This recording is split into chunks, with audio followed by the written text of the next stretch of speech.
Hello guys, welcome to Techavro channel. Hope you're doing well. In this video, I'm going to show you how to add chapter on Wattpad. So guys, at first tap on the pencil icon and then tap on create a new story.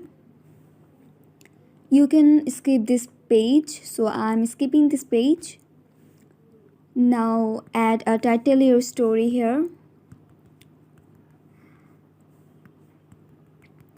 And now tap on the three dot icon in the right of corner. Tap on save. Now go back.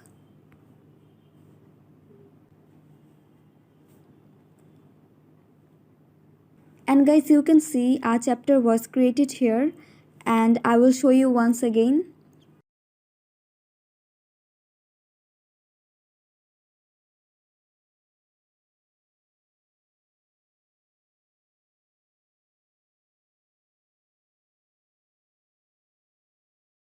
So guys, you can see that's how you can add chapter on Wattpad very easily.